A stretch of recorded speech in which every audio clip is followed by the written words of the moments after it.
Now to an update on a story Western Mass News has been following closely. The search for an Easthampton superintendent of schools continues. At tonight's Easthampton School Committee meeting, the committee passed a motion to accept an internal candidate for superintendent of schools.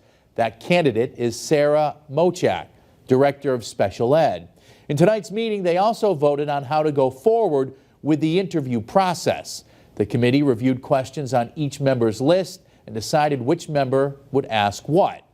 There will be about 14 questions total for each candidate. A motion was passed to also accept questions for an interim candidate.